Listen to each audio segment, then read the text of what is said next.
ആശ പറ ആ കോയാക്ക് തന്നെയാണ്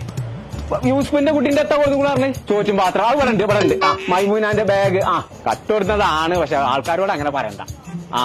ഓന്റെ പുറം ഞാൻ പൊളിച്ചോളാം ആശയ അത് നോക്കണ്ട സൈനാന്റെ കുട്ടീന്റെ കൊട സൈനാന്റെ കൊട ഇന്ന് അന്തിക്ക് ഞാൻ കൊണ്ടേ കൊടുത്തോളാം മറ്റോന്റെ കോയിൽ ഇവിടെ ഒന്ന് വാങ്ങിക്കോട്ടെ ആയിക്കോട്ടെ അതിന്റെ ലീസ്റ്റ് ഉണ്ടാക്കി വെച്ചാൽ മതി എല്ലാ സാധനവും കട്ട് കൊടുത്തതാന്ന് പറയരുത് നാട്ടുകാരോട് കൊമ്പക്കാട്ടുകാർക്കല്ല ഇതിന് മാർക്കെടു ഓന്റെ പുറം ഞാൻ കുഞ്ഞാപ്പോ സ്കൂളത്തെ സകല കുട്ടികളും സാധനങ്ങൾ കട്ടുകൊടുന്നില്ലേ ചേട്ടൻ കളിയോ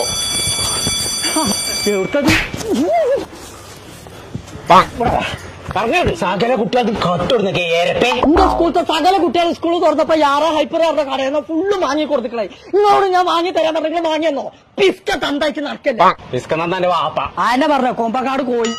ഇപ്പാന്റെ കുട്ടി കട്ടുകൊടുത്തിൽ ചാകെ ഒരു സാധനം ഇഷ്ടപ്പെട്ടത് സൈനാക്കാന്റെ പേരക്കുട്ടിന്റെ കോട്ട കട്ടുകൊടുത്തല്ലോ അത് ഞാൻ കൊണ്ടേ കൊടുത്തോണ്ട് ബാക്കിയുള്ളൊക്കെ കൊണ്ടേ കൊടുത്തോണ്ട് ഇന്ന് ഇപ്പാന്റെ കുട്ടിക്ക് യാറാ ഹൈപ്പർ പോയിക്കാണ്ട് സ്കൂൾക്ക് വേണ്ട സകല സാധനം എന്റെ വക അയിമഞ്ഞ് കൊമ്പങ്ങാട് പോയടത്ത് വല്ലാലും വേണ്ടില്ല സൈനാത്തന്റെ കൂടെ കട്ടോണ്ടാണ് സ്കൂളിലും കോളേജിലും പഠിച്ച സകല കുട്ടികളും ഇങ്ങോട്ട് പോകുന്നുള്ളൂ